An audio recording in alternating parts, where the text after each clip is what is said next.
So tonight we're going to talk about Chapter 2, Psychological Research in the Psychology, second edition OpenStax textbook.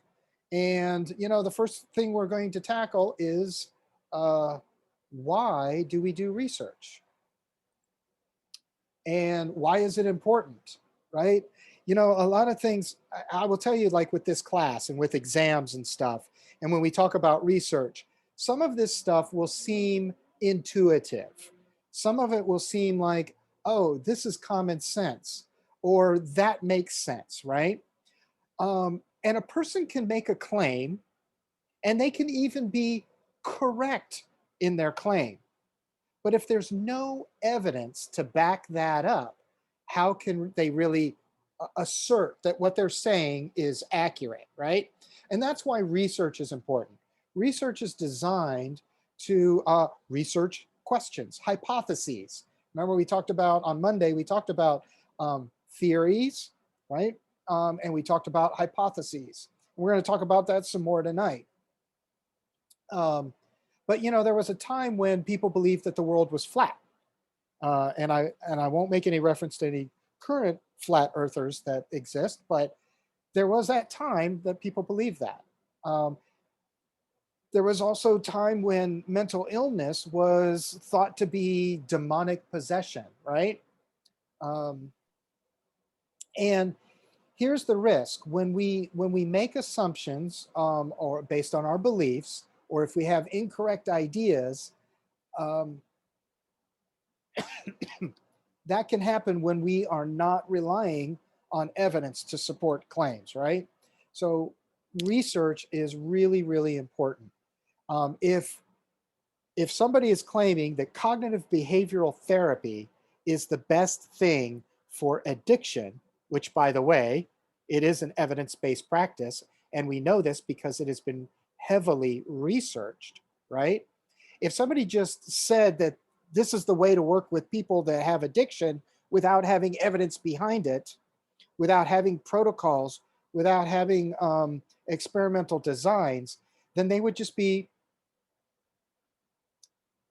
making statements without evidence and without proof, and it could be wrong, right?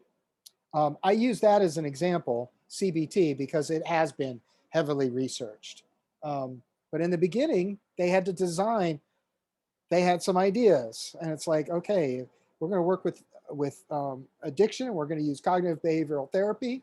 We're going to do these exercises, and we're going to measure the results, right? That's how things get tested. All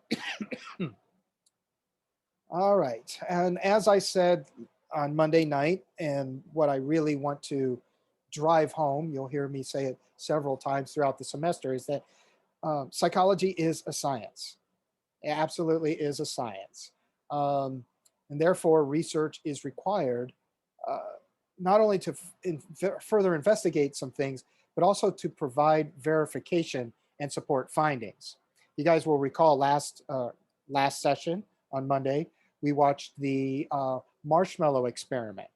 And that's an experiment that has been replicated, right? So in many different countries, and shows cross-cultural similarities. So replication is important because then that shows that the original research was valid, that the claims were correct. So we're going to talk about that. All right. Here's another thing that I really want you to get out of this class: critical thinking. Critical thinking is really, really important. And here's why I say that. If somebody is making a claim, right, there's some questions that's important to ask. So the person making the claim, who are they? What is their expertise, right? Do they have anything to gain from their claim? Does the claim seem justified given the other evidence, right? So a lot of times there will be claims being made out there. We hear them all the time. And and you really can't find any supporting evidence for it, right? So if the claim isn't justified given the evidence, then it should be questioned, right? Um, and then another thing to think about is, where else is this claim being supported? What do other researchers say about it?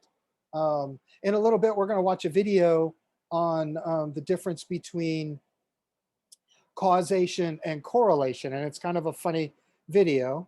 And uh, and she talks about some research where they made some mistakes in it, right?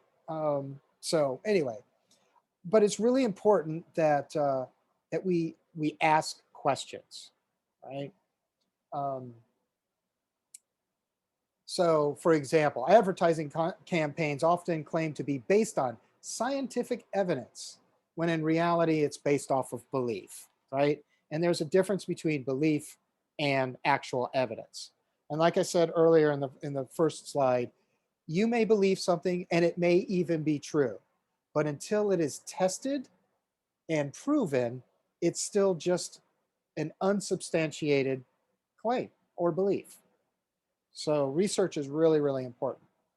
Um, if we were in the live class, because I'm not going to ask anybody to participate now because Voice is on YouTube, but one of the things I ask is who remembers DARE, right? And actually, the older I get, the less and less people seem to remember DARE. But DARE, Drug Abuse Resistance Education, was one of those programs that was very popular in school, and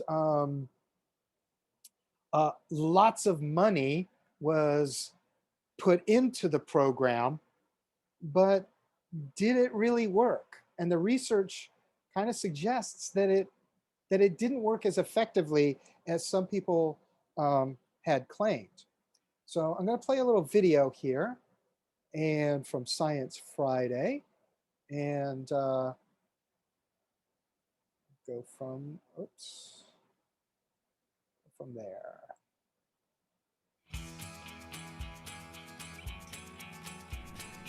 Hello and welcome to today's Science Scene.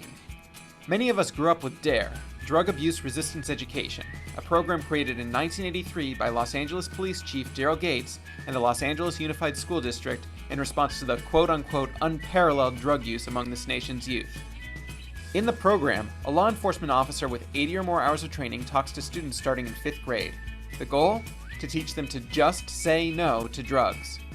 Unfortunately, there are many more issues at play other than just saying no. Peer pressure, drug glorification, and just plain old curiosity sometimes get the best of kids. In fact, studies have found no statistically significant decrease in drug use as a result of the program. Even more than 30 years after its inception, there isn't strong data to suggest DARE has worked. To learn more, read today's Science Scene, part of the Life and Art section of your Daily Texan.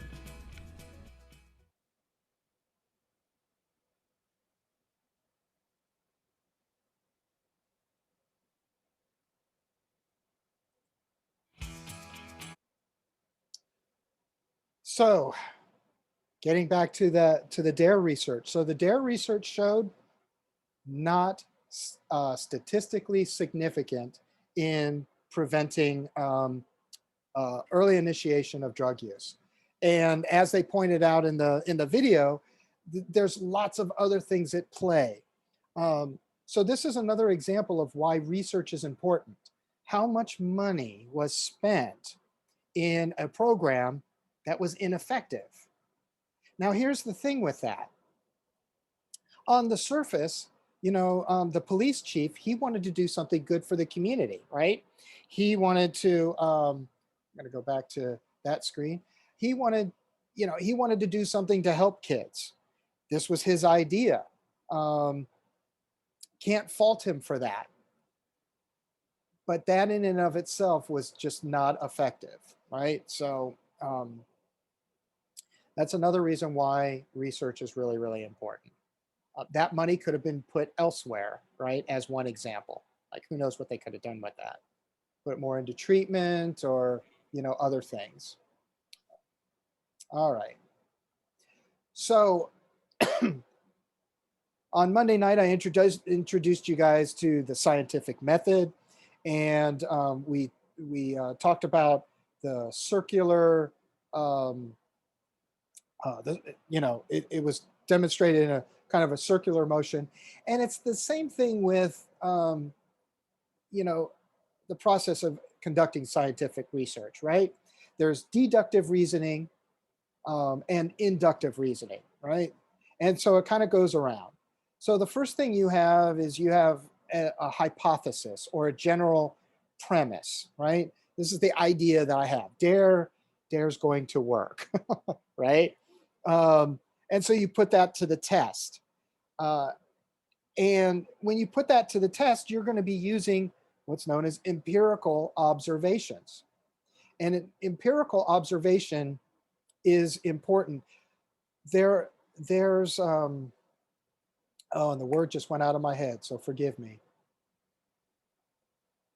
So the word empirical is really important here, because that means that it is researched, it's controlled, um, and that scientists form conclusion through inductive reasoning as they're doing this, right? As opposed to anecdotal observation. That was the word I was trying to think of, right? So, as we go through the world, we're making observations all day long, right?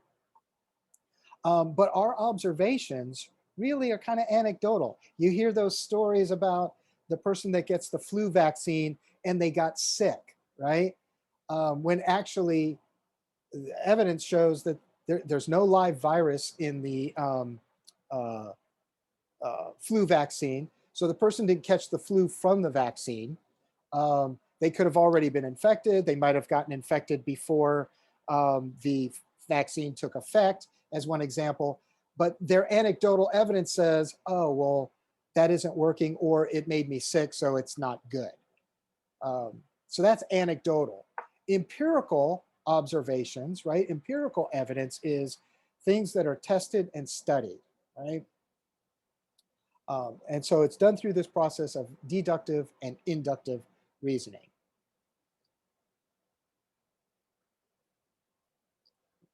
Sorry, screen got stuck. And again, just this is kind of refresher from the previous class where we talked about the scientific method.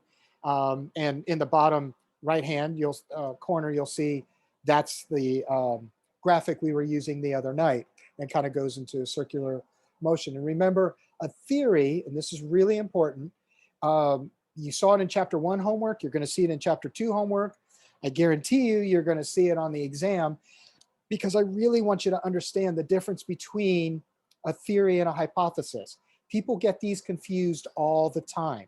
And in science, when we say theory, a theory is based in evidence. It is a well-developed set of ideas that propose an explanation for observed phenomenon, right? And so, um, and, and that explanation is developed through experimentation, right? Through studies. A hypothesis is a tentative or testable statement. In other words, a prediction about the relationship between two or more variables, right? So it's usually like an if-then statement. So if this happens, then that will be the result, kind of thing. The other thing about a hypothesis is that it is falsifiable, right? You can test it and you can prove it correct or incorrect, right? It has to be falsifiable. You can use more than one hypothesis to support a theory. So one experiment might have one hypothesis that supports a theory. Another one might have a hypothesis that supports a theory, right? The other thing about hypotheses and testing is that theories can be modified, right? So it's not necessarily that it's static, but it can be for a long time. For instance, the theory of heliocentricity, and I know I just used a big word, but basically what that means is heliocentric means that in our solar system, the theory is that all the planets circle the sun, helio being for the sun. there was a time when people thought it was Earth-centric, right? That everything revolved around the Earth, and that was their best developed set of ideas for what they were observing. And what they were observing was the sun and moon and stars rising and falling and seemed to go into a circle around the sky. So at that point, they believed everything revolved around the Earth. It wasn't until our instruments became better and our science became better that the theory was then updated that that no, things aren't going around the Earth is going around the sun, right? So that's one example. The theory of evolution, right? So Darwin did a lot of studies. He watched, he went to the Canary Islands and he looked at all these different finches, and as one example. And I'm pulling from memory, so don't quote me exactly. I can't even tell you the year exactly. I think it was in the 1850s. But he noticed that certain birds developed certain beak shapes. Well, how does that happen over time? Right? So the theory of evolution basically states that those traits that better serve an organism's lifespan will be passed on. And those that don't, usually those organisms die off before reproducing, and therefore those traits don't get passed on. So that's just another example of a theory, right? The other thing about hypotheses, like I said earlier, is they have to be falsifiable. And earlier we talked in the introduction chapter, we talked about Sigmund Freud, and whereas he's had a huge impact on psychology as a science, but one of the things that really can't be falsifiable that he talked about was his divisions of the mind. Right? He was the one that said that there was a preconscious and unconscious and a conscious, that there was the ego, the id, the super ego, right? His idea about the preconscious and the unconscious, it can't be tested. It's not falsifiable. And so as a result of that, the ego, id, and super ego has kind of fallen out of favor. Although, again, like I said in the introduction, now you can still find psychoanalysts. And he also did develop ideas around stages of human development, which is in use today, though not necessarily his. But he kind of set some of the groundwork for that. All right, so now we're going to talk about different types of research and studies. And I want to keep an eye on the time here. Okay. So there are different types of studies and experiments. So there are clinical or there are case studies. And we're going to review each one of these individually. There's naturalistic observation. There is surveys. You guys have probably taken surveys when you've talked about courses that you've been in, right? That's an example of a survey. Archival research, which is simply doing a whole bunch of literature reviews, going through the archives, pulling out studies, and then gathering information based on that, which in and of itself may lend to a theory. And then there's longitudinal and cross-sectional research. And if you remember the video from the marshmallow experiment, that was a longitudinal study because it happened in 1972, and then they followed up with those participants in 1980 or 85, and then they followed up with them again. I think the last time was in 2010. So that's a study that took over 30 years to do, right? So so why do we do a case study or clinical? You'll hear it both ways, right? It's a clinical case study, or a case study. They're all kind of interchangeable there. And one reason why we would want to do a case study or a clinical case study is because maybe we're studying something that is extremely rare, and you can't really, there's not really a large population. So you take the study, I mean, you take this individual and you really focus on them and learn everything you can about that one person. The issue with a case study like that is that it may not generalize to the larger population. And what we mean by generalize is the information that we've learned about this one individual, is it just unique to this individual or small set of individuals and really doesn't affect the population at large? So that can be difficult. It's hard to say that what happens with one person in a rare instance, would happen generally. I hope that makes sense. Um, but what it does do is allows for a lot of insight into a specific case. Now, I'm about to show you a video. This video, it's actually kind of a sad video, and this is an actual clinical case study that took place in Los Angeles. You'll tell from the news reports that it's actually it's old. I think it was from the 1970s, early 80s. And it may be a little bit emotional or difficult to watch when you hear about what happened to this child. There is some trauma involved. So I just kind of want to make you all aware of that. So if you are uncomfortable, you are free to not watch the video. I will be posting it. I may have already posted it. If I haven't, I will be posting it in the chapter 2 thing, so you can also watch it on your own as well if you want to review it again. So this is the story of Genie.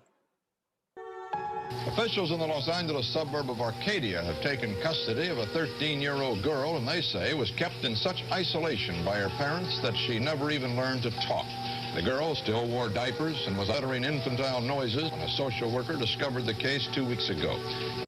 They are hoping she still may have a normal learning capacity. Among the first to see the child was Temple City Detective Sergeant Frank Lindley.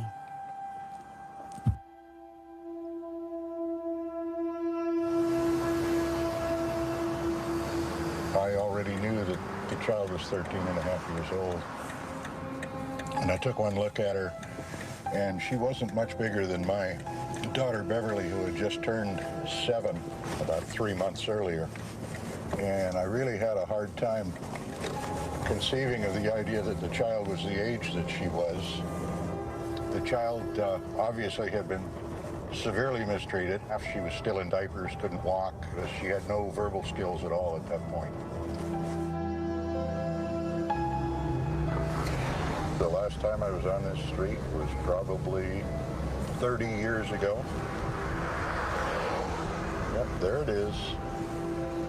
Hasn't changed much. The backyard looks the same. It's all weeds and dead grass. Looks the same as it did in 1970. The house belonged to Clark Wiley.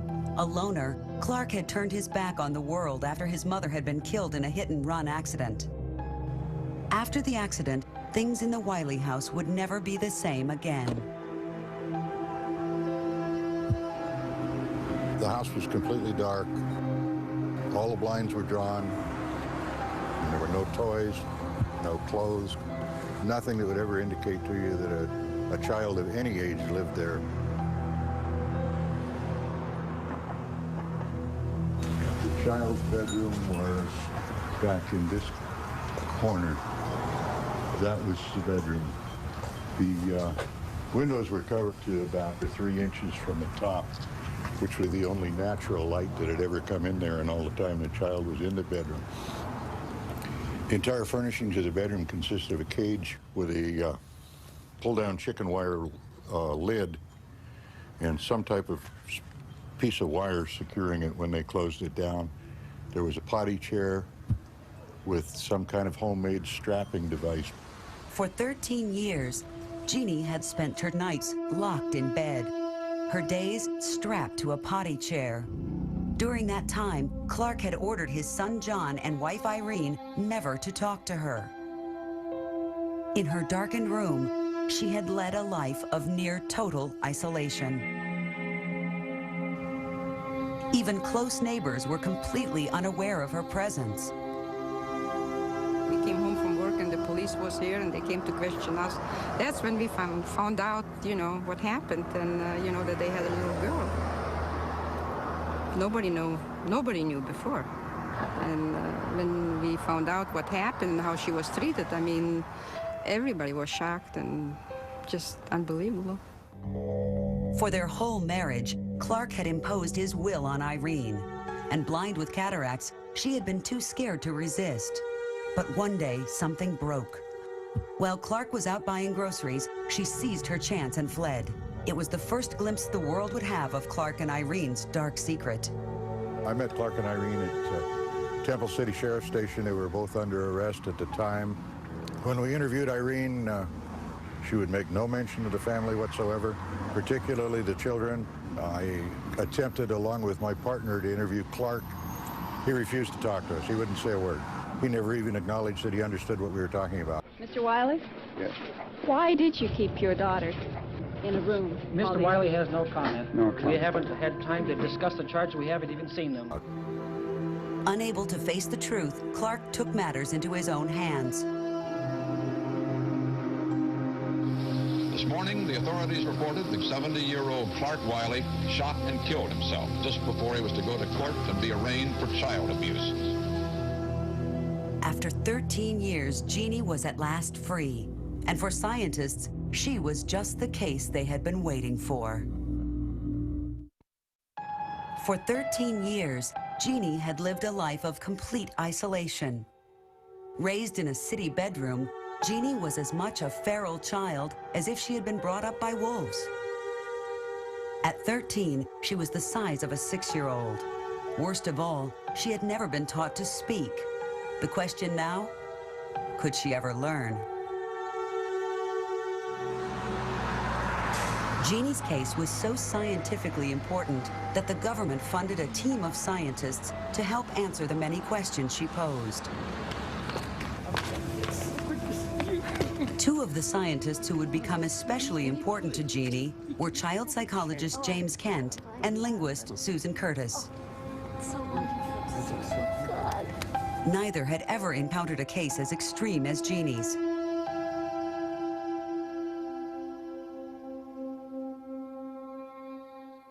We looked at her as a newborn in a way, even though we know she hadn't. She came with 13 years of memories and experiences, not all of them wonderful, most of them not, I think. And so we thought we needed to start to expose her to what the world was going to be like for her outside the hospital bed. To Genie, everything was a new experience. We did what you would do with your own kids if you were introducing them to the world. You'd take them out and hold them up and show them, sort of judge from how they reacted to whether this was too much or not enough, and you could move on and do the next thing. Genie was making amazing progress. As the experts looked on, they realized that she might be the answer to the question that had troubled science for so long. So we seized this wonderful opportunity that she provided us in as loving a way as we could, but using it to finally get our chance to address head-on specific hypotheses and notions about human language and the human mind. These hypotheses were based on the latest ideas about how children's brains developed. According to the theory, young children could only learn certain things at certain times, called critical periods. Language was one of these critical periods, and according to the theory, Genie, who was now a teenager, had missed her chance forever. But incredibly, Genie seemed to be proving the theory wrong. As this footage shows, Genie was blossoming. Not only was she delighted by the world around her, but she was learning the words for the new things she was seeing. She was extremely interested in everything around her. She wanted to know the word for everything around her. She wanted to engage people all around her. She was not mentally deficient. Her lights were on, and everyone who worked with her, from teachers to therapists to me, knew that she was not retarded. It was clear as day. And as she began to learn more and more words, hundreds of words, much more rapidly than I ever imagined, and stringing them together, I began to think maybe I will be wrong. Maybe she will be the one that will prove that this hypothesis is incorrect. But Genie could not escape the effects of her past so easily. She was still haunted by her traumatic upbringing, trapped by the memories of the awful fate she had suffered. And linguistically, she had stopped making progress. She learned tons of words. She has an enormous vocabulary. But language is not words. Language is grammar. Language is sentences. How do you make a sentence? What can be a sentence? What is a sentence? How do you automatically know something's a sentence? So it wasn't because she was cognitively deficient. In other respects, it was because she was cognitively deficient in this island of human mind, the mental faculty that we call grammar. At the time Genie was found, brain science was in its infancy. But today, we have a much clearer picture of what actually happens in cases of extreme neglect like Genie's. In Genie's brain, the left part of her brain, her cortex, that has those neural systems responsible for speech and language, because she never heard any words and because she was never spoken to very often, they didn't get stimulated. And because they weren't stimulated, they got smaller and less functional and disconnected, and ultimately, that part of the brain literally physically changes. Today, with modern imaging technology, we can actually see what happens in the brains of feral children, and the effects are shocking. Without normal stimulation, their brains are smaller and malformed, and the earlier this neglect begins, and the longer it carries on, the worse the damage will be. Starved of stimulation, Genie's brain had simply not developed the capacity for language. And now that she was a teenager, she would never be able to learn. Despite this, Genie continued to be a close part of everyone's life, but there was more trouble ahead.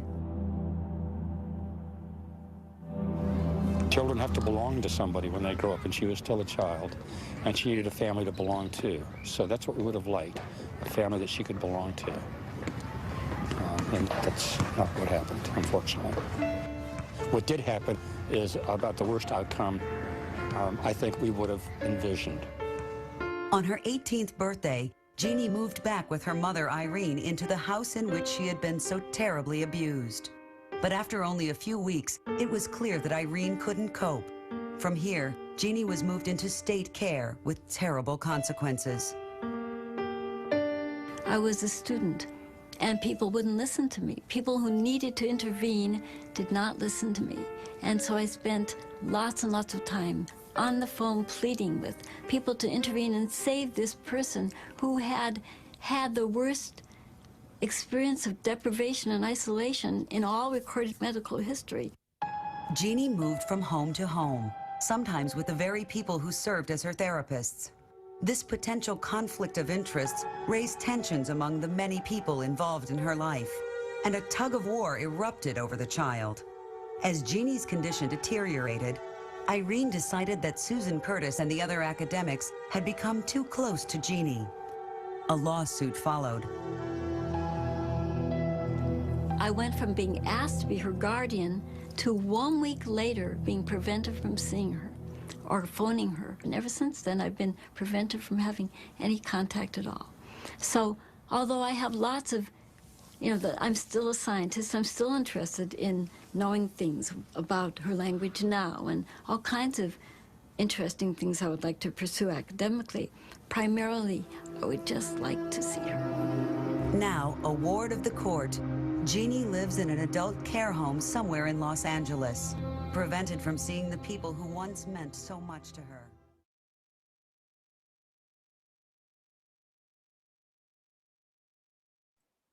Okay, so that was a pretty extreme case. And what I'm going to do here in just a second, I'm just going to stop the recording so that we can have a discussion. But one of the things that I will say before I do that is, later on in this semester, you're going to learn about other studies that involve language and cognitive development and stuff. And one of the recent theories is about the language acquisition device, which is actually not a particular area of the brain, but it's what they call it, the LAD, which is a series of different parts of the brain that are all involved in language acquisition. I think I shared with you guys on Monday night that later on in the semester, I'll show you a video about an American child, a toddler, learning to talk and babble, and the difference between a Japanese child and parent interacting and learning to talk. And so anyway, it's very, very interesting. And one of the things that I will say, and this also results from a question that I just got, has there ever been any recent follow-up with Genie? The last time that and it's been about 2 years since I kind of looked into it. The latest information that I had was that she was still in as a ward of the state, still being cared for in that way. She was severely, severely, severely deprived, and she's probably made about as much progress as she's going to, unfortunately.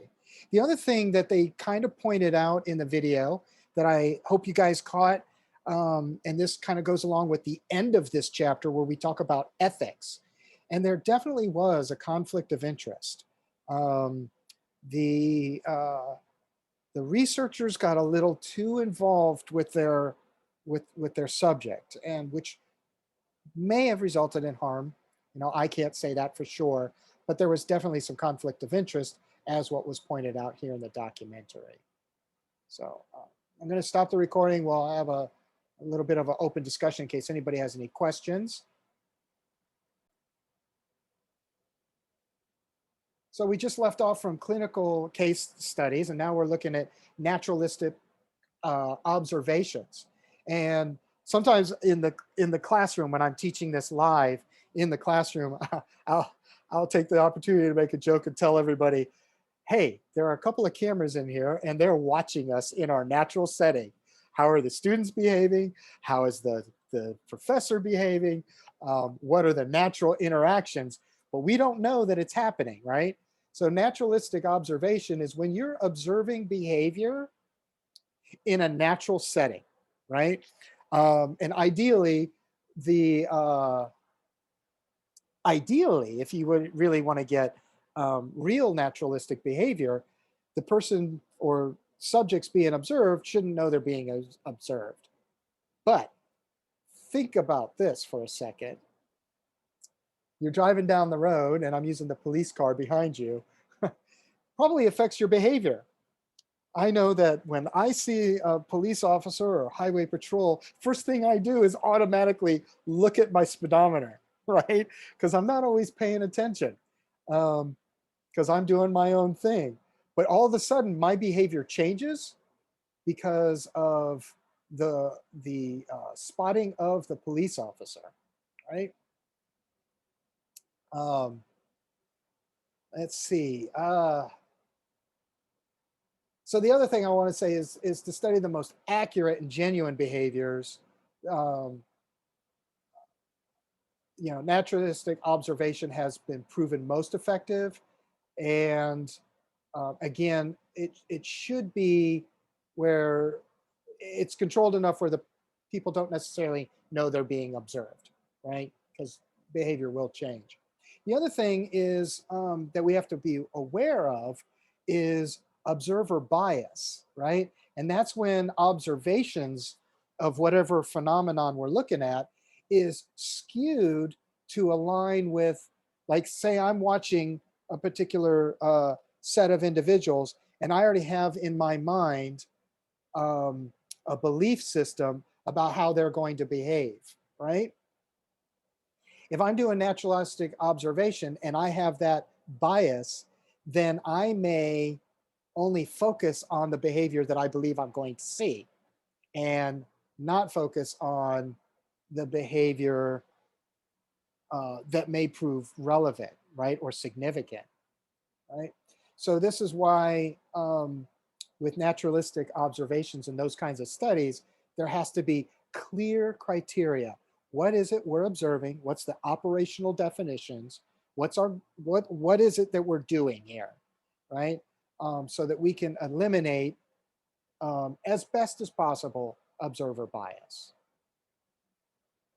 And by the way, just a reminder, if you have any questions, just pop them in the chat and I will refer to them. A good example, and some of you may know about Jane Goodall. She was the one that studied chimpanzees and the great apes in Africa. And she actually conducted naturalistic observations and then kind of morphed into and mimicked their behavior as well over the years.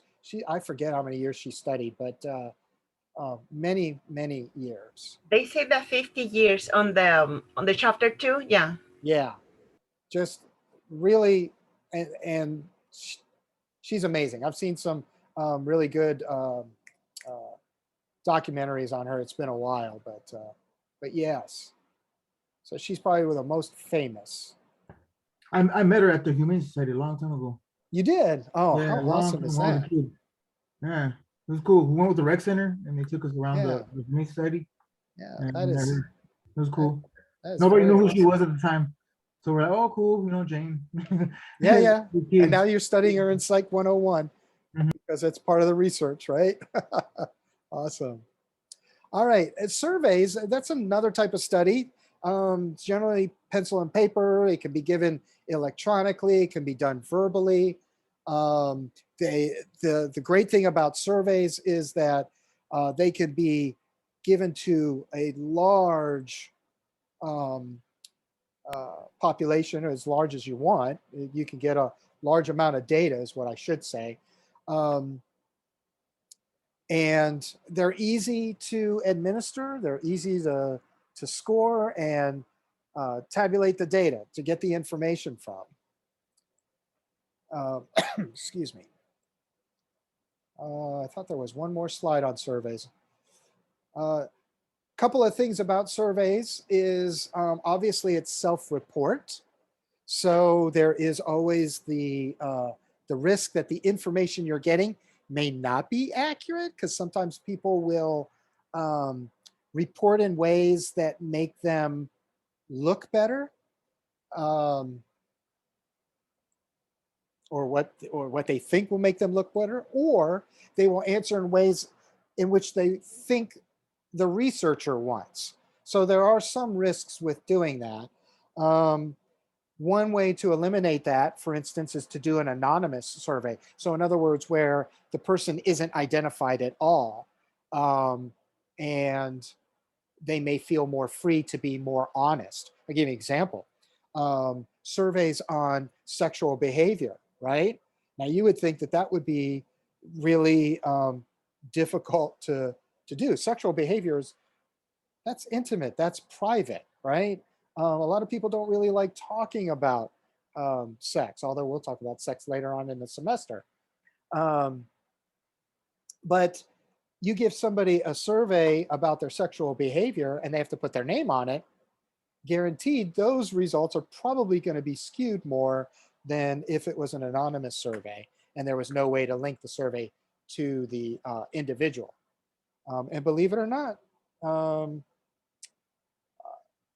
there have been some very interesting and eye-opening results from surveys on specifically on sexual behavior. They do surveys for adolescent drug use and get some pretty good results from that. So what that tells me is that surveys can be a good way to gather this information, and even at the risk of some skew, we still get pretty good data.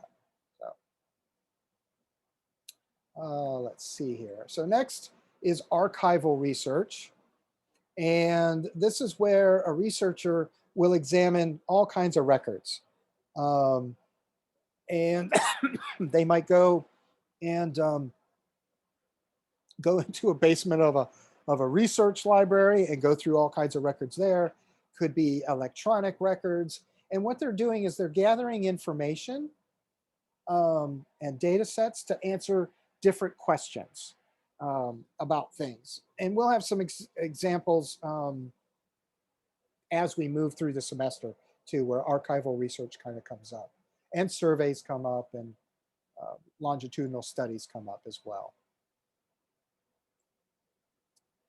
All right, so here I kind of want to focus on this for a second, because longitudinal studies and cross-sectional studies sometimes get confused with people, right? So remember, I'm going to start with longitudinal study because we watched the marshmallow experiment on Monday. So I'm hoping that this is an easy example and it will help you remember that study was conducted beginning in 1972. And they had, you know, however many kids they had, I forget how many they had, but they followed them through their life, right? So the group of kids was 5 years old when they were first with them.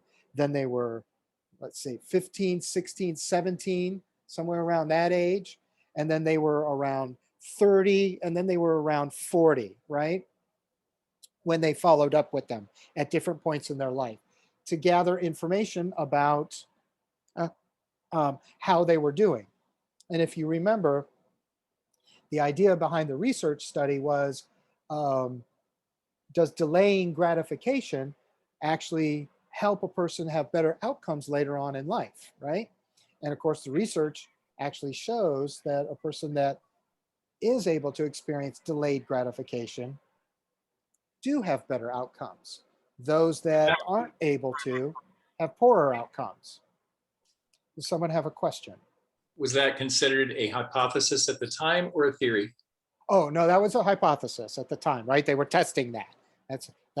They had this idea. And so remember, a hypothesis is something that's kind of like predicted, or it's a question. And that was their idea. Cross-sectional research compares multiple segments of a population at a single time, but it's different age groups. So in the longitudinal study, it's the same group at the same age, and then later on, same group at an older age, et cetera, et cetera. But in cross-sectional research, you get a group of 5-year-olds, you get a group of 10-year-olds, you get a group of 20-year-olds, and you do the same research study at the same time with those different groups. So that's the difference between the two. Does anybody have any questions? Because I want to make sure like hypothesis and theory gets confused. Cross-sectional research and longitudinal research or studies also gets confused sometimes too. Any questions? Yeah, type it in the chat. All right, not seeing any. One of the things about longitudinal studies that is a risk is what's known as attrition. In other words, dropout. So you have a group of participants in the very beginning, right? And when you're following them over the course of 30 years, we do lose track of people, right? So let's say there's 100 participants in the original experiment or the original part of the study, and then 30 years later, we've only got data fully on 30 of those because the rest have, either passed away, moved on, didn't update their address. We just lost track of them. So attrition is one of those things that's it can be an issue for longitudinal research. And it looks like we have a question or a comment. Let me see here. Chat. The study is in a small group, longitudinal. Group size, You know, that's a very good question. I don't think anybody's ever asked me that. I'm not sure if I've seen, you know, like an average size for a longitudinal study. And I actually do not remember what the original number of subjects were in the original marshmallow experiment. So you know what, I'm gonna write that down and see if I can find that out. But it could be a small group, but generally you don't want too small of a group, because then your research findings may not be generalizable enough. You always want to have a segment of the population, a representative segment of the population, right? So, for instance, like if you're studying something culturally in the United States, you might want you might want white individuals, black individuals, Latino individuals, right? And you kind of want to have a representation of those, right? So number in the group is important, but I don't actually have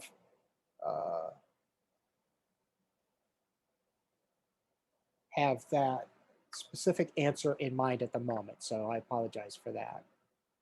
That is a very good question. Any other questions?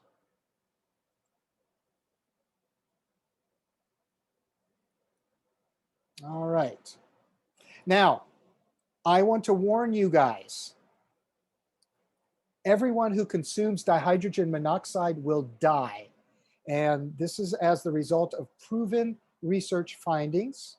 There's a proposal to regulate it, if not outright ban this dangerous chemical. So what do you guys think about that? I'm going to stop the recording again, but then we'll... So that was kind of a fun discussion about dihydrogen monoxide.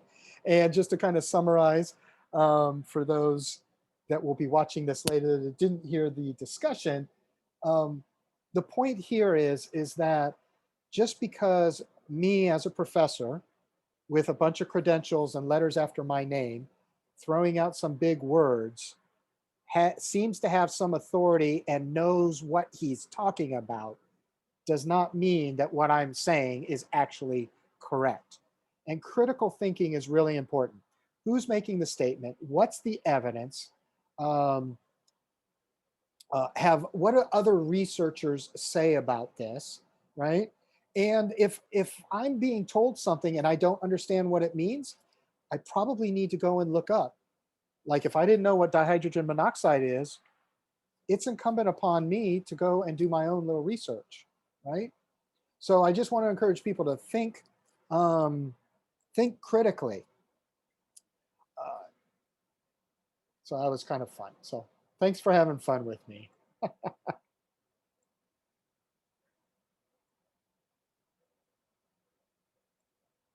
All right.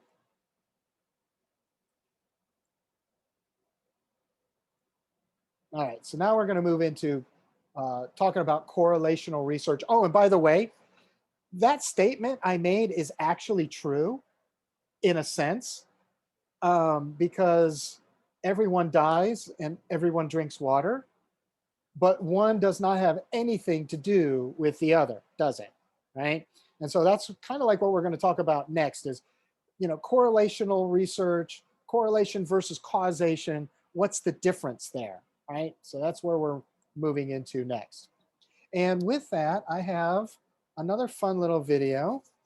And we're going to talk about the difference between correlation and causation. I love her. Oh, she's just funny. All right, so here we go.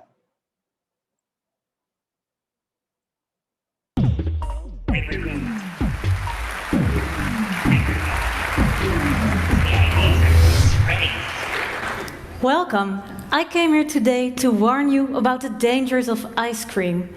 You may not be aware of this, but these innocent-looking cones full of sweetness are one of the major causes of drownings. and I've got the numbers to prove it. So if you plot a graph of the number of ice creams that are sold, and you compare it with the number of drownings, you can see there is clearly an upward trend. And I think it's very safe to conclude from this that we should ban ice cream, because it's very dangerous.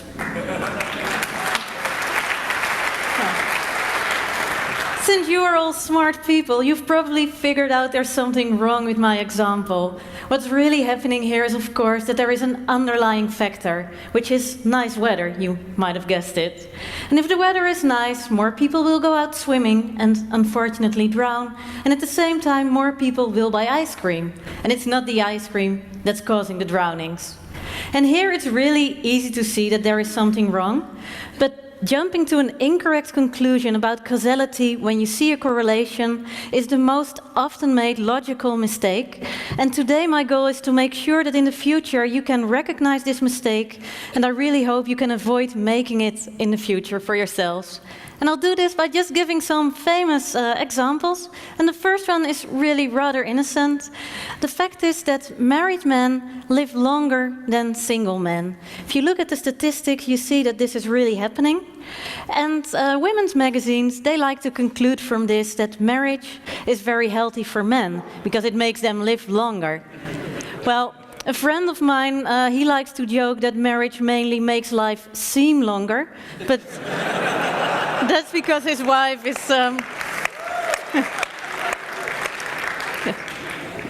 But so, can anyone guess what's going on here? Because there is a causal relation, but it's the other way around. The fact is that men who are healthy and rich and well educated and have a much higher life expectancy, these are the men that are much more likely to find a wife. That's the way women are. And the guys who have a very low life expectancy, so they're unhealthy and poor, they are not as likely to get married. So it's the high life expectancy that is causing the marriage, not the other way around. Well, and this, of course, you know, it's not so serious. No one will get married just because he read this. So let's move on to a more serious example. It was also more serious research.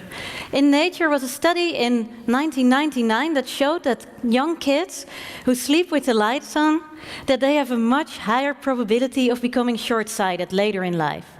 Well, and the researchers, they were smart and they wrote very careful that they had found a correlation, and they didn't know how the causal relation might work, but just to be sure they advised all parents to turn off the lights at night. And in the popular media, this became that bed lamps were night abuse, children's abuse, and that it was very bad if parents used lamps in the bedroom. And many parents were worried. I can imagine if this would have happened when my son was sleeping with the lights on, I would have felt really bad. But luckily, the article had to be corrected the next week. And maybe some of you can guess, if there are biologists in the audience, they know. Short-sightedness is genetic. And so it's parents who are short-sighted, and those are the parents who like to leave the light on in the bedroom. And they also are the parents who have short-sighted kids. So again, you know, a simple mistake, easy to make. Then what is, I think, the worst example I know many of them. I see at least one of these in the newspapers every week. But this is a classic one. In the 70s, researchers found that there's a very strong link between kids who do well in school, get good grades, and kids who have a high self-esteem. And they concluded from this that it's very important to make sure that young kids are, you know, raised to be confident and proud of themselves, because if their self-esteem is high, the good results will follow. And this was what was told to parents, especially in the US, for generations, that just make sure that your kid is proud and confident, then all will turn out well.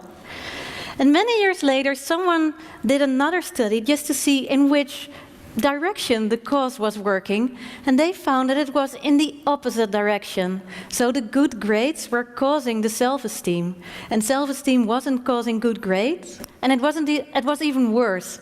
So kids who are raised just to have high self-confidence and not excel at anything, it can be sports or music, doesn't have to be school, but kids who are just proud of themselves and then fail at everything, in the end they will have a very low self-esteem and not be able to make anything of their life. So this was a very serious correlation mistake. And what I want for today is for you to remember that the next time someone wants to prove that there is a causal relation between something and something else, it can be anything. It can be vaccines and autism. It can be female bankers and the financial crisis. And if they point out to you that there is a very strong relation, remember that it's not enough to have a correlation. It gives a very good hint of what might be happening, but before you can conclude that one thing causes something else, you need to know why it does and how it does. So when in doubt, just remember the ice cream. Thank you very much.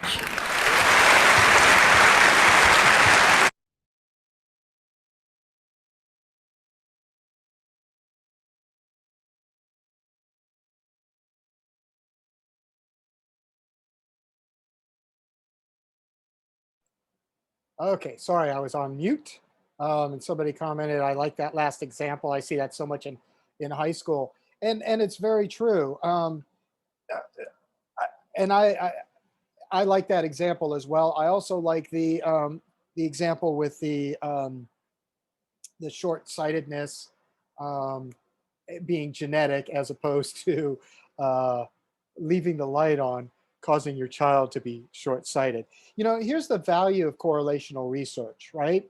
When you realize, or when there's a relationship detected between two things, you can actually take that correlational research, that information, and you can actually go deeper. You can develop a hypothesis. You could do some experimentation. You know, do more work to find out why the relationship is the way it is, right? It's not enough to just say, you know, drownings occur because more people are buying ice cream, right? You know, in this chapter and in the homework, they'll talk about confounding variables and things like that, right? So what else could be involved in here, right? So it's not necessarily just those two things. So, all right. Any other questions or comments on this? Yes, I like this video. It's kind of fun and it makes some very good points. All right. Now, we're also looking at positive and negative correlation. So if you remember from the video, there was a positive correlation, wasn't there, between ice cream and drownings, right? The more ice cream that was purchased, the more drownings occurred, right? And so if you look here at square A, right, that represents the positive correlation. Negative correlation goes in the opposite direction, obviously, right? So the more the more the increase in the number of hours of sleep, the less likely a person is to be tired. So that's showing the opposite direction, right? And then zero correlation is where you have a scatter plot that looks like this. You can't tell any kind of direction. In other words, there's no relationship whatsoever. So here talking about height and weight, positive correlation, hours of sleep versus tiredness, negative correlation, and hours of sleep versus shoe size, not related at all. The other thing about correlation is, and this is a homework question, and you will probably see it on the exam too. I do want you to recognize the strength of a correlation, right? So the closer to -1 or +1, that indicates the strength of the correlation. So a -1 is very strong, a +1 is very strong, and it also tells you the direction, right? So negative is obviously the negative correlation, positive is the positive correlation. When you're reading your research papers, you might see it represented by, well, you will see it represented by R. Sorry, not might, you will. Sometimes I misspeak, so you'll have to forgive me, and then I catch myself. Now, getting back to the research papers again, I don't want you guys to get too caught up on having to decipher the actual statistical piece of it. I don't expect that at all. So just thought I would throw that out there. All right, so as we've already been saying, right, that correlation does not indicate causation. The only thing that correlation examples, shows us is that there's some kind of relationship. It doesn't define what kind of relationship, right? So A does not necessarily cause B, but it could be related to B, right? So here's another example. This time it's using ice cream sales and crime rate. Same thing as what she was talking about. There is a relationship here, right? And it seems to be a positive correlation, right? But just like with swimming and drowning in ice cream, it's nice weather, right? Would be the relationship.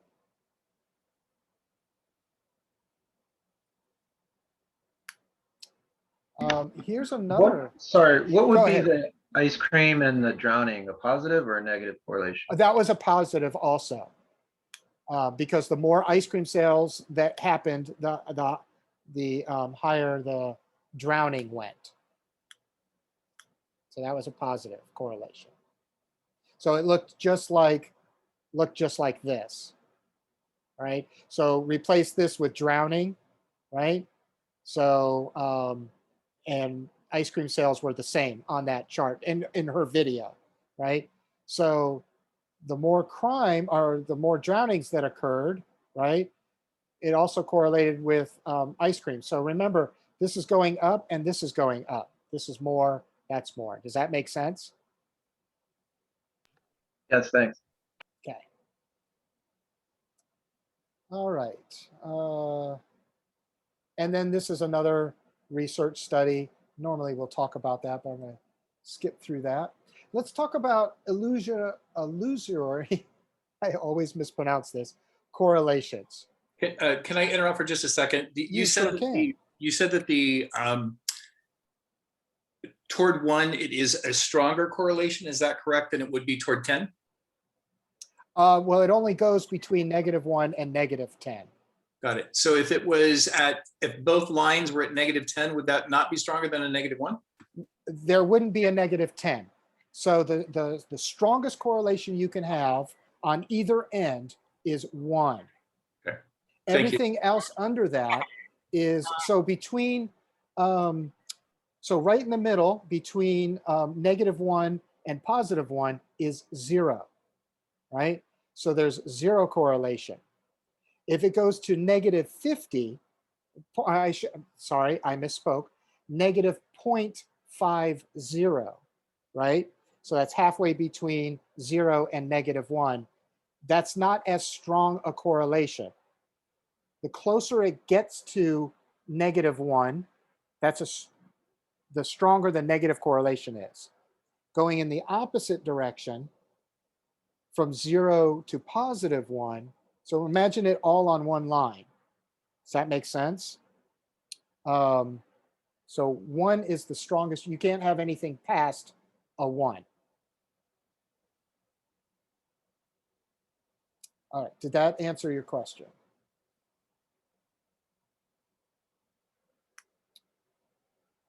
I believe so. Okay, if not, we'll come back to it. So illusory correlations is when people see relationships between two things which really does not exist. I am sure everyone here, that's why I have a full moon there, everyone here has heard that when it's a full moon, that more people behave oddly, right? That there's weird things going on. You hear it all the time, you know, something happens and it's like, oh, well, it's a full moon, right? There's really no relationship between that. And the other correlation to worry about is confirmation bias, right?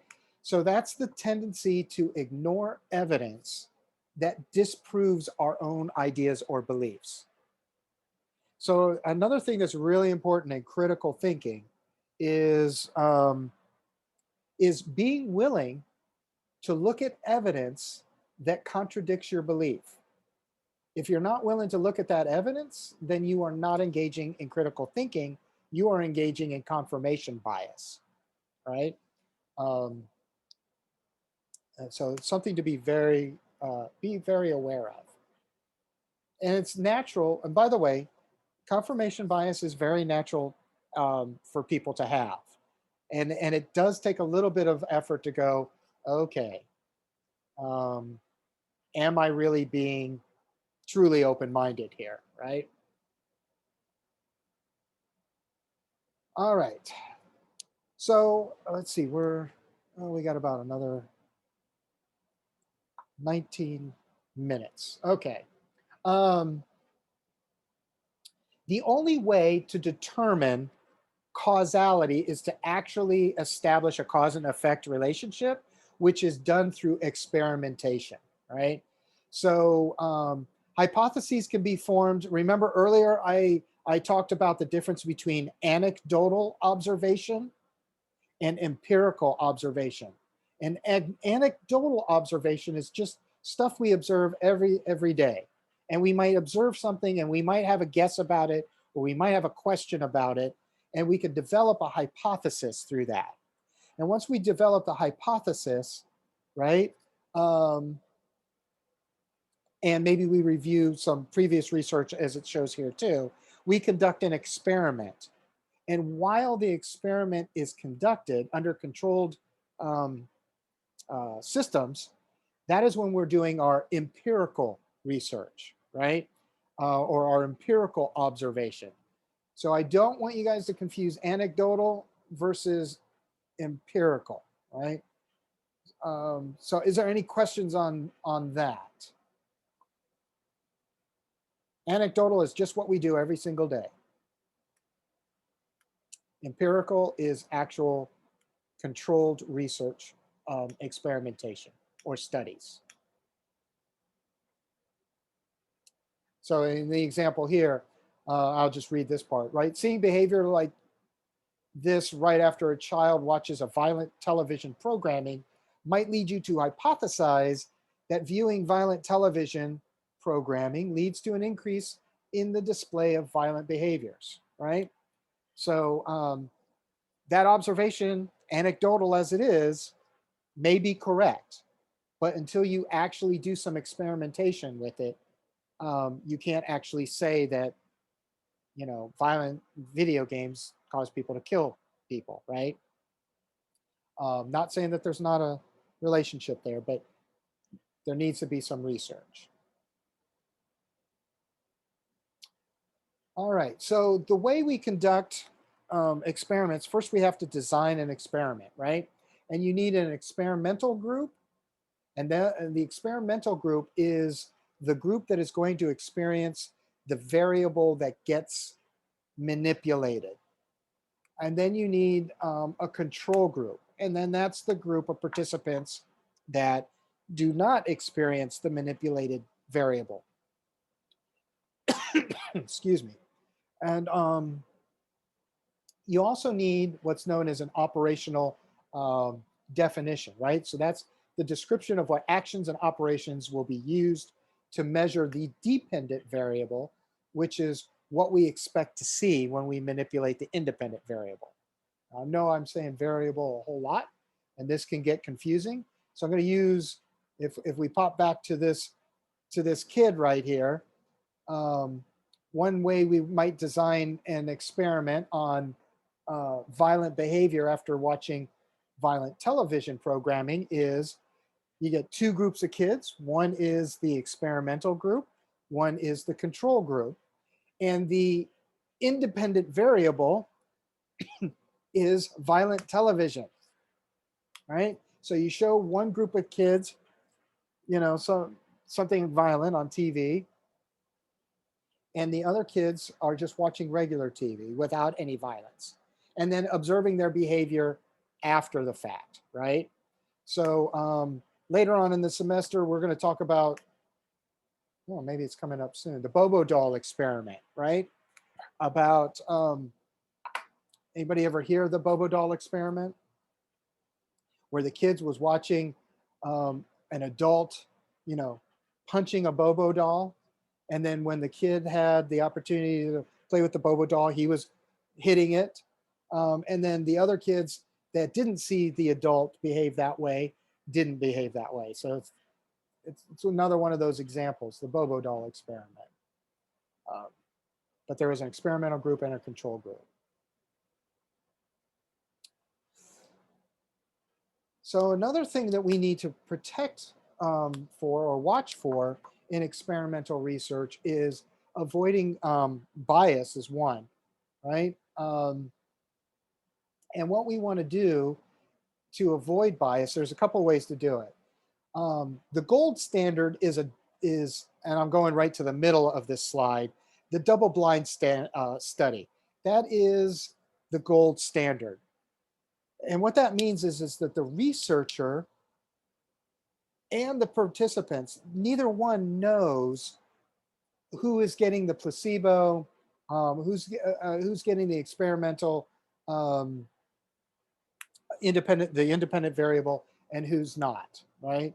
And that's the best, because then that eliminates participant bias, it eliminates experimental bias, right? Both of which can skew the study. So double blind is the gold standard. That's the best way to do it.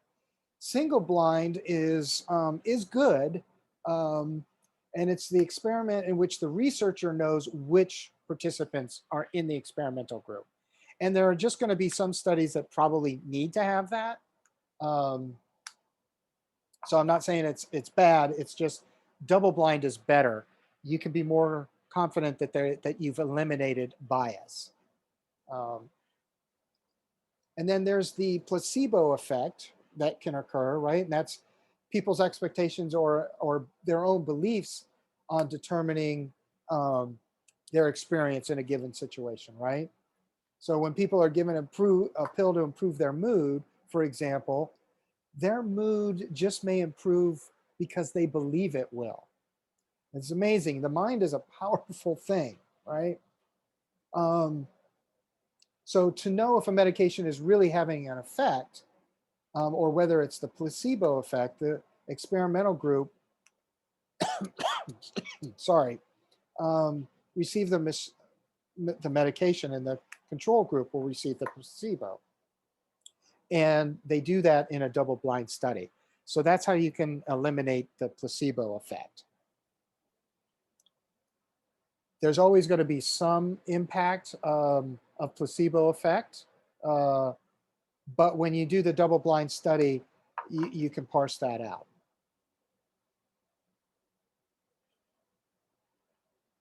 All right, so let's talk about the independent versus dependent variable.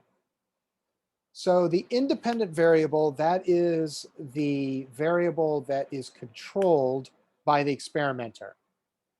And the dependent variable is what the researcher measures or wants to see, how much of an impact the independent variable had. So in this graphic, the independent variable is the type of television programming, kind of going back to that original example that I started off with. And does that independent variable influence a change in the dependent variable? And in this case, we're talking about how much violent behavior is actually being displayed. So the independent variable is what's being influenced or controlled by the experimenter. And the dependent variable is what they're looking for, right? What is the result? Any questions on that?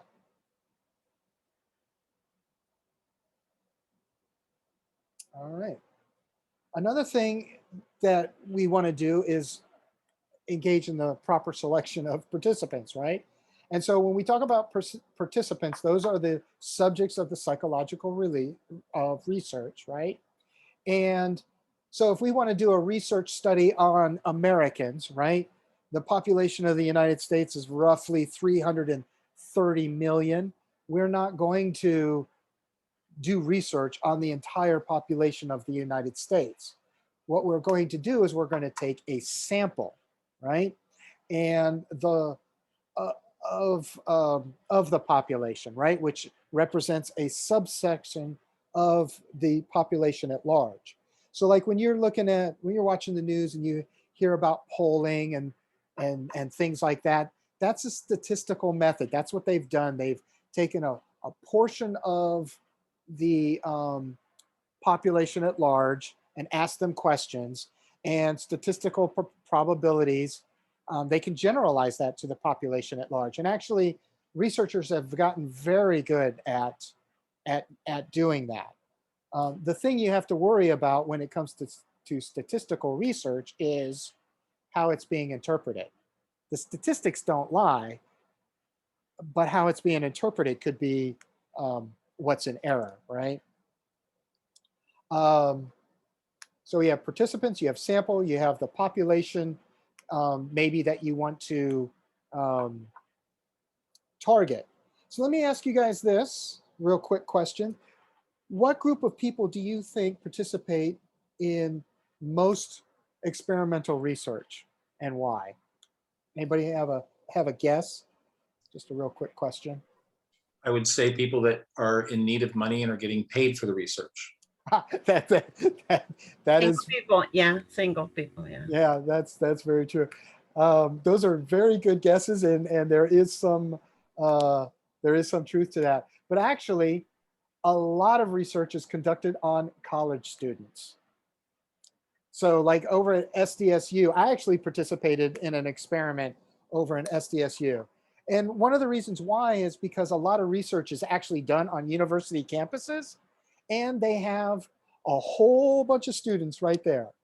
And they just ask for volunteers, and there's probably some paid research as well. But it's just because there's a lot of availability.